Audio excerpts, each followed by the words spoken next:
இப்போ தனுஷார் படம் வந்து இப்போ மதுரை எம்பி சார் படம் பண்ணல, பட்ஜெட் வந்து நான் எதிர்பார்த்ததை விட அதிகமாகுதுன்னு சொல்லும்போது 8 பேர் கியூவில் நிற்கிறாங்களே ஏன்? அப்படி இருக்கையே அன்பு சார் வேணான்றாரு. நான் போய் சொன்ன வச்சுங்களேன், இப்போ ஒரு பெரிய நடிகர்கிட்ட போய் உட்காந்துட்டு சார் உங்கள் படம்லாம் ஓடிடி விற்கிறது இல்லை, அதனால் வந்து உங்களுக்கு இவ்வளோ பெரிய சம்பளம் கொடுக்க முடியாதுன்னு வெளில போக சொல்வார். இவங்களோட சேலரி இன்க்ரீஸ் பண்ணுறதே ஊடகங்கள் தான். 30 கோடி வாங்கின நடிகரை நான் 50 கோடி சொன்னேன்னா அவங்க ஃபேன்ஸ் எல்லாம் பார்த்து செலிப்ரேட் பண்ணுவாங்க. இந்த ஓடிடி நிறுவனங்கள் விலையை குறைச்சதன் காரணமாக தான் அஜித் படம் அடுத்த கட்டத்துக்கு போக முடியல அப்படின்னே சொல்கிறாங்க. இப்போ அஜித் சார் வந்து ஒரு தயாரிப்பாளரோட உட்காந்துட்டு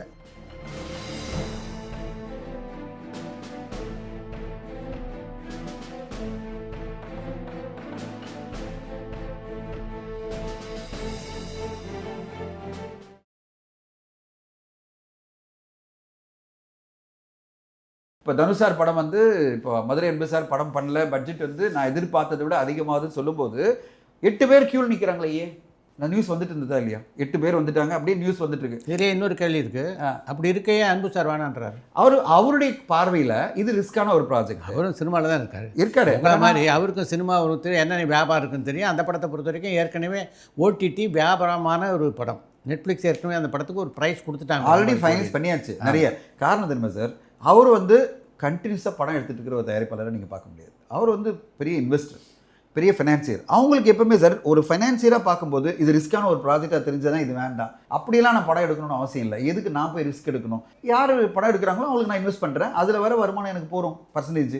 நான் எதுக்கு இந்த படத்தை எடுத்து ரிஸ்கில் போய் மாட்டிக்கணும் அப்படின்ற ஒரு எண்ணம் வரலாம்ல. ஆனால் தொழில்முறை தயாரிப்பாளருக்கு இந்த ரிஸ்க் எடுக்க ரெடியாக இருப்பாங்க. இப்போது நீங்கள் ஒன்றுமே இல்லை, சத்யதேவ் தியாகராஜ் சாரை பற்றி உங்களுக்கு தெரியும், எவ்வளோ கன்சர்வேட்டிவாக ப்ராப்பராக பிளான் பண்ணி பண்ணுவார்னு தெரியும். இப்போ சமீபத்தில் பல ஊடகங்களில் பேசிகிட்டே இருக்காங்க, இது அந்த ப்ராஜெக்ட் 150 கோடி.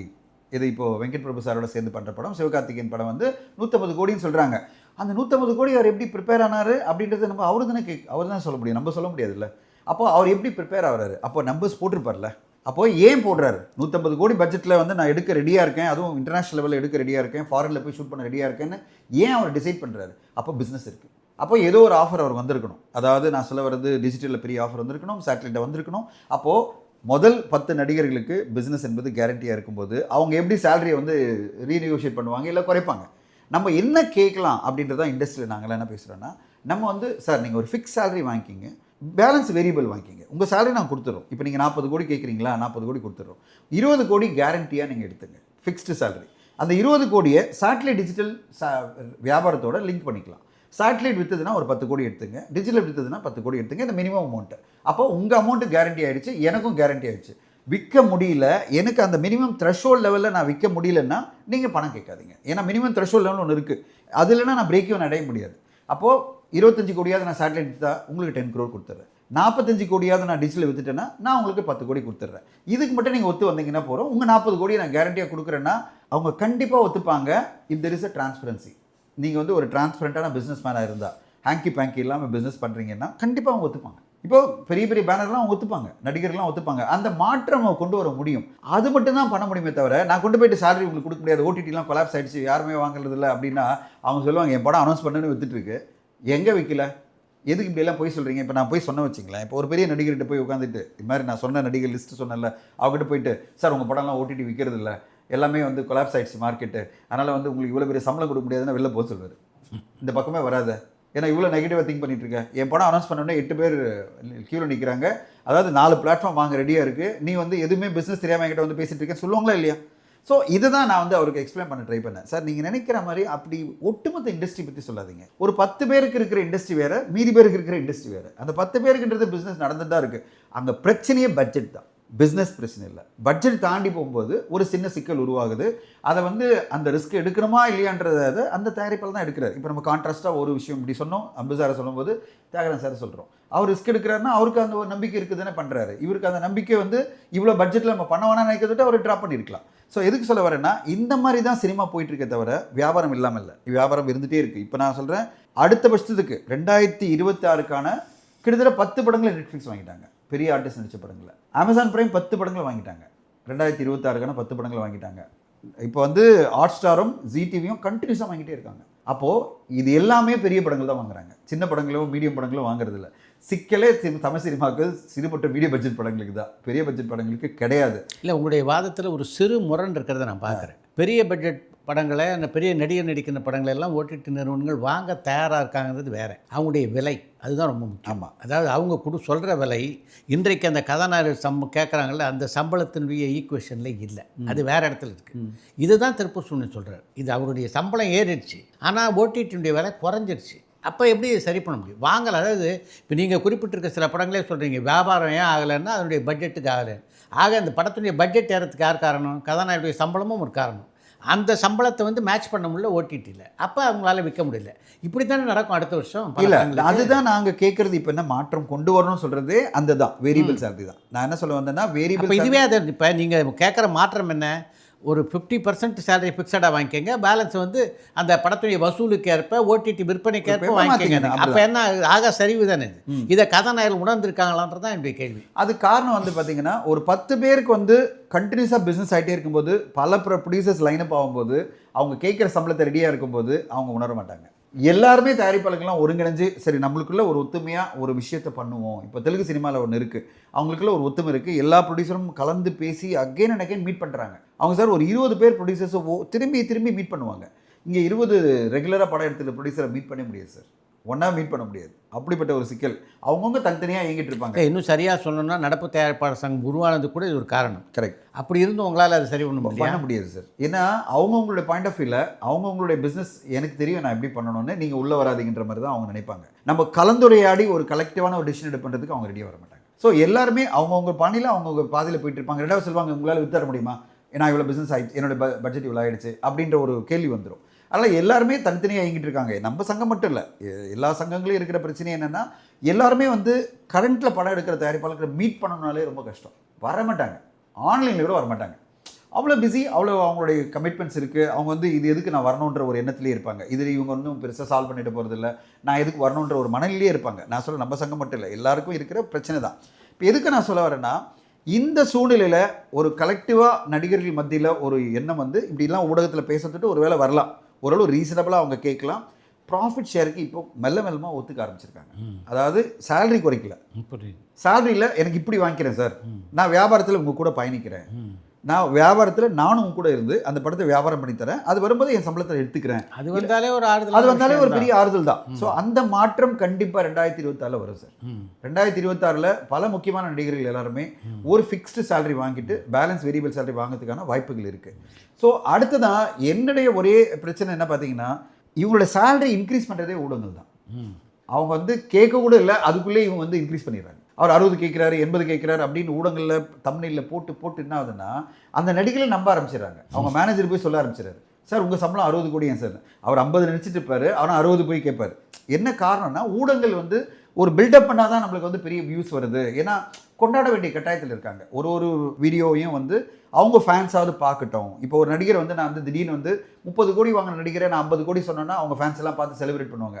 பார்த்தியா என் தலைவர் பாரு 50 கோடி வாங்க ஆரம்பிச்சிட்டார் பாருன்னு. ஆனால் இந்த ஃபேன்ஸை மோட்டிவேட் பண்ணுறதுக்கும் அவங்கள பூஸ்டப் பண்ணுறதுக்குமே இவங்க என்ன பண்ணுறாங்க, 30 கோடி வாங்கின நடிகரை நீங்கள் 50 சொல்வீங்க, 50 வாங்கினவரை 60ன்னுவீங்க, 60 வாங்கினவரை 80ன்னுவீங்க, 80 வாங்கினா 100ன்னுவீங்க, 100 வாங்கினா 150ன்னுவீங்க எடுத்த உடனே. இப்போ என்ன ஆயிடுதுன்னா அவங்க மைண்ட் செட்டு அவங்க மேனேஜர்ஸ் எல்லாருமே சேர்ந்து சார் உங்கள் மார்க்கெட் இப்போ 150 சார், உங்கள் மார்க்கெட் 100 சார் அப்படின்ற ஒரு பிம்பத்தை உருவாக்கின பிறகு இந்த லாஜிக் மறந்து போயிடுது. இப்போ நீங்கள் சொன்ன எல்லாமே லாஜிக் தான்.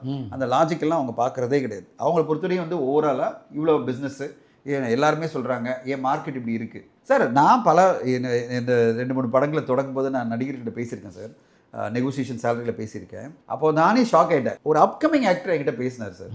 அப்கமிங்னா 3வது படம் அப்படி தான் இருக்கும் வச்சுங்களேன். நான் அவட்ட உட்காந்து பேசும்போது நான் கேட்டேன் என்ன சம்பளம் தம்பி எதிர்பார்க்குறீங்க, நல்லா ஃப்ரெண்ட்லியாக ரொம்ப பழகிட்டு நாங்கள் பேசுகிறோம். நான் நினச்சேன் அவர் ஒரு ரீசனபிளாக ஒன்று சொல்ல வரும்போது சார் என் ஃப்ரெண்ட்ஸு என் மார்க்கெட்டு எப்படி இருக்குன்னு அவங்க சொன்னாங்க சார். இந்த அமௌண்ட்டு சொன்னார் என்ன சொன்னார்னா நான் என்ன கணிச்சிருந்தனோ அதை விட 200% சொன்னார். நான் சொன்னேன் அப்படியே அதிர்ச்சி ஆகிட்டேன். நான் என்னங்க இது இவ்வளோ கேட்குறீங்க நீங்கள் அப்படின்னு. இப்போ எப்படி நெகோஷியேட் பண்ணுறதுன்னு எனக்கு தெரியல. நான் நினச்சேன் நான் சொன்னது அமௌண்ட்டை விட ஒரு 10% 20% எக்ஸ்ட்ரா கேட்பார் நினச்சா அவர் 100 times 100% மோர் கேட்டார். நான் சொன்னேன் இது எப்படிங்க என்னென்னா சார் இது கம்மி என்ன நான் பண்ண மாட்டேன் சார் அப்படின்ட்டு. இல்லை சார் நான் ஒரு 30 லட்சம் நான் எதிர்பார்த்தோன்னே அவர் 75 லட்சம் கேட்டார். ஓகேங்களா, இப்போ வச்சு பாருங்க.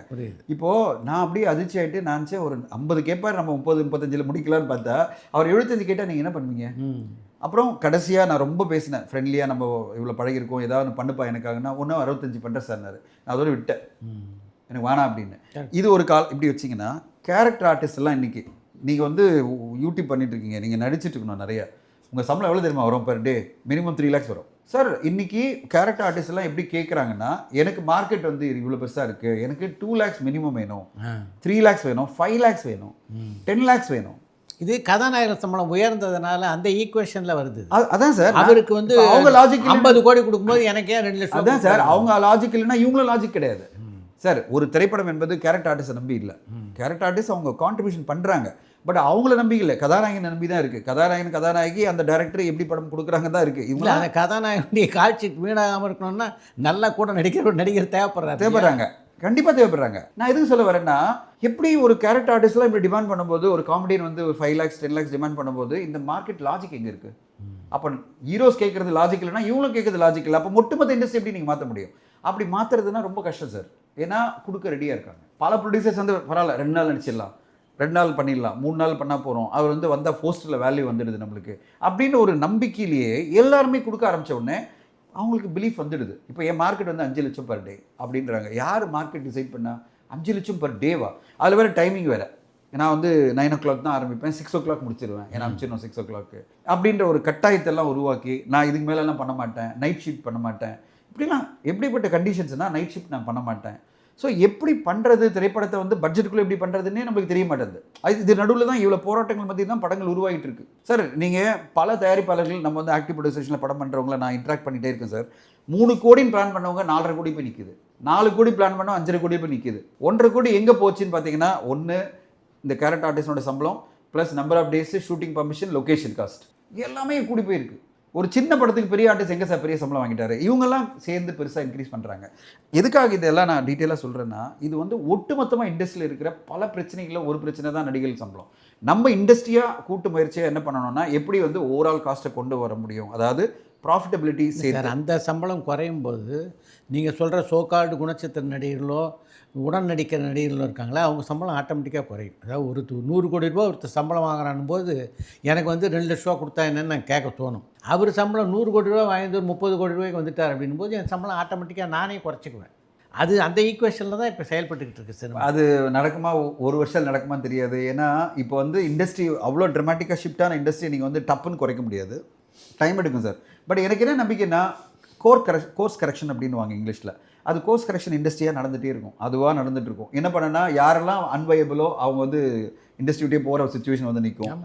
ஏன்னா அன்வயபிளாக சம்பளம் கேட்டவங்கலாம் பல பேர் வந்து அதன் காரணமாக தான் இன்றைக்கி பல தயாரிப்பாளர் சினிமா உலகத்துக்கு தயாரிப்பாளர் விலகி போவாங்க, இல்லைனா படமே எடுக்காமல் போயிடுவாங்க, இல்லைனா நடிகர்கள் விலகி போக வேண்டிய சுச்சுவேஷன் வரும், இல்லை அதிகமான சம்பளம் கேட்ட டேரக்டர் விலகி போக வேண்டிய சுச்சுவேஷன் வரலாம். ஸோ கோர்ஸ் கரெக்ஷன் இண்டஸ்ட்ரியே பண்ணிக்கும்.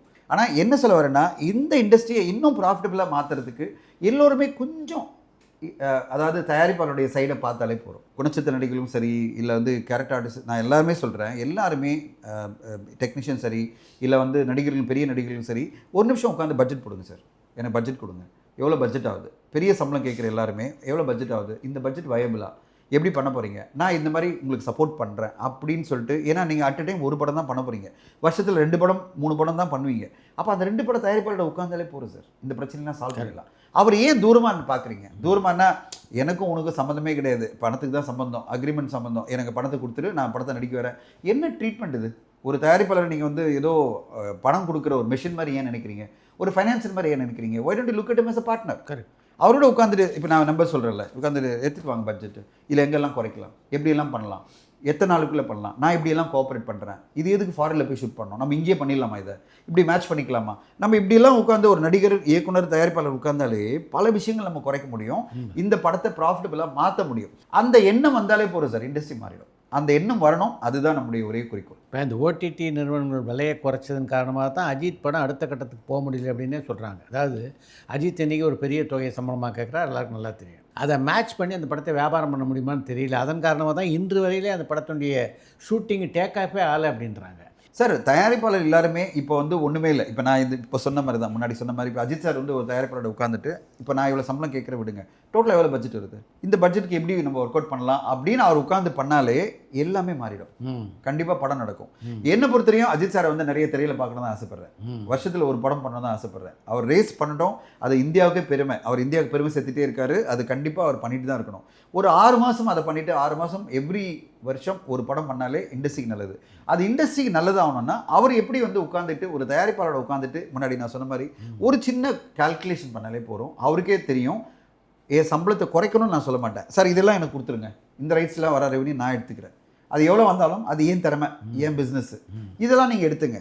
அந்த ஒரு அண்டர்ஸ்டாண்டிங் வந்தாலே போகிறோம். இந்த இண்டஸ்ட்ரி வந்து அவருடைய படங்கள் தொடர்ந்து வந்துகிட்டே இருக்கும். அது தவிர வேறு அந்தந்த ப்ரொடியூசருக்கு என்ன சிக்கல் இருக்குது, என்ன படம் எதனால் ஆரம்பிக்கலன்றது நமக்கு தெரியல. அஜித்துடைய போட்டியாளர் விஜய், அவர் இப்போ சினிமாவில் தொட்டு விலையிட்டதுனால தான் அஜித் படத்துக்கான ஒரு ப்ரைஸ் கிடைக்க மாட்டேங்குது. இந்த சிக்கலுக்கெல்லாம் விஜய் சினிமாவில் தொட்டு போனதும் ஒரு காரணம் அப்படின்னு ஒரு பேச்சு இருக்குது. அப்போ இப்போ இருந்தாலும் பிரச்சனை, அவர் விலகி போனாலும் பிரச்சனை, என்ன இது அப்படி இல்லை சார். அதாவது சார் எல்லாமே வந்து ஒரு திரைப்படம் வந்து சம்பளங்கள் என்பது அந்த படங்களுடைய வெற்றியை பொறுத்து தான் இருக்குது. கடந்த படம் எவ்வளோ பெரிய வெற்றி அடைஞ்சிருக்கு, எவ்வளோ பெரிய வசூலை பண்ணியிருக்கு சார். இப்போது ஒரு அது அஜித்துக்கு தெரியாதா என்ன? தெரியும் சார். பட் அவருக்கு எப்படி வந்து ஒரு பிம்பம் உருவாகுது, எப்படி அவர் நம்பர்ஸ் பார்க்குறாரு நம்ம தெரியல. அவர் உண்மையிலேயே நம்பர்ஸ் பார்க்குறாரா, அதாவது ஓவராலாக எவ்வளோ கலெக்ஷன் வந்திருக்கு ஒன்றுமே இல்லை. அவர் மைத்ரி மூவிஸ் உட்காந்துட்டு டோட்டலாக எவ்வளோ சேட்டலைட் போச்சு, எவ்வளோ டிஜிட்டல் போச்சு, மியூசிக் என்ன பண்ணீங்க, ஒரு எக்ஸல் ஷீட் கொடுங்க, நான் உட்காந்து பார்க்குறேன்னு சொன்னாலே எல்லாமே தெரிஞ்சிடும்.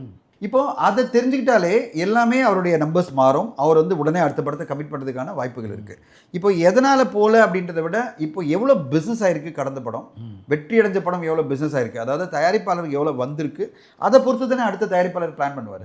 இப்போ கடந்த படம் வந்து 250 கோடி தான் டோட்டலாக அவருக்கு ரெவன்யூ வந்திருக்குன்னு வச்சுங்களேன். ஒரு தயாரிப்பாளர் எக்ஸாம்பிள் சொல்கிறேன், ஒரு தயாரிப்பாளர் எவ்வளோ தோல பட்ஜெட் வருவார், 250 கோடி தான் வருவார். ஆமாம், அந்த 250 கோடியில் சம்பளம் எவ்வளோ கொடுப்பாரு ஹீரோக்கு? கரெக்ட்.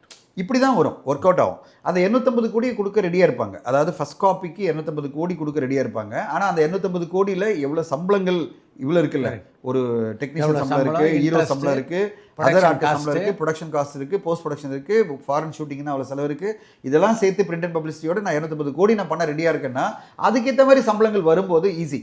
இல்லை எனக்கு ரெவன்யூ பற்றி கவலை இல்லை, நீங்கள் இவ்வளோ செலவு பண்ணுங்க அப்படின்னு வந்து யாராவது சொன்னாங்கன்னா, எந்த நடிகர் சொன்னாலுமே தயாரிப்பாளர் பயப்படுவாங்கல்ல. ஒரு லாஜிக் இல்லாத ஒரு படத்தை வந்து, அதாவது பிஸ்னஸ் வைஸ் லாஜிக் இருந்ததுன்னா கண்டிப்பாக எல்லாரும் பண்ண ரெடியாக இருப்பாங்க.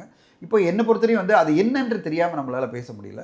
அதுக்கு ஒரு கரெக்டான ஒரு நம்பர்ஸ், அது கரெக்டான ஒரு ரீசன் வந்ததுன்னா நம்மளும் பேசலாம். பட் இப்போதைக்கு அவர் வந்து அடுத்த படம் ஆரம்பிக்கிறாரு, பிப்ரவரி மாதம் ஷூட்டிங் ஆரம்பிக்கிறான்னு சொல்கிறாங்க. அது யார் தயாரிப்பாளர், என்ன மாதிரி பட்ஜெட்டில் வரும்னு அப்போ பேசலாம். என்னை பொறுத்தவரையும் அவர் வந்து தொடர்ந்து படங்கள் வந்துகிட்டே இருக்கணுன்றதான் என்னுடைய ஒரே ஆசை. அதுக்கு இந்த வர சிக்கல்களெல்லாம் அவர் ஓவர் கம் பண்ணி படங்கள் தொடர்ந்து பண்ண தான் என்னுடைய எதிர்பார்ப்பு. இப்போ ஏறக்குறைய 80% கதாநாயகர்கள் வீட்டிலே தான் இருக்காங்க அப்படின்றார் திருப்பூர் சுப்ரமணியம். யார் சார் வீட்டில் இருக்காங்க, யாரை சொல்கிறார்? நான் லிஸ்ட்டு போட்டே வரேன். பல திரைப்பட நடிகர்கள் பார்த்தீங்கன்னா, ஒன்று அவங்க சொந்த கம்பெனியில் படம் எடுக்கிறாங்க, இல்லை அவங்க நண்பர்கள் படங்கள் நடிக்கிறாங்க. 10-20 வருடங்களுக்கு முன்னாடி பார்த்தீங்கன்னா ஒரு திரைப்படத்தினுடைய தோல்வி நடிகர்லையோ இயக்குநர்லையோ பெருசாக பாதிக்காது. ஆனால் இன்றைக்கு சினிமா அப்படி இல்லை. இப்போ லோகேஷ் கனகராஜே உதாரணத்துக்கு எடுத்துக்கேன். ஒரு படம் தோல்வி என்ன ஆகிடும்னா அவருக்கு அவ்வளோதான், இனிமேல் படம் இல்லை அவருக்கு. இப்போ லோகேஷ் கனகராஜ் இந்த கூலி படத்தினுடைய தோல்வி கைதி உருவாகிறதுல கூட சிக்கலை ஏற்படுத்திது. 100%. இப்போது சங்கர் சாருக்கு வந்து ஒரு 2 படம் வந்து ஒர்க் ஆகாமல் போயிருக்கலாம், அடுத்த ஒரு படத்தில் மிகப்பெரிய வெற்றி கொடுத்து அவர் திருப்பி வந்துடுவார். ஆனாலும் அவருடைய வேள்பாறை ஆரம்பிக்க முடியாத அளவு ஒரு சிக்கலை அந்த படத்தினுடைய தோல்வி. சார் வேள்பாறை கதையை நான் படித்தேன். நீங்கள் வந்து சிஜிலெல்லாம் எடுத்துட முடியாது அவ்வளோ ஈஸியாக.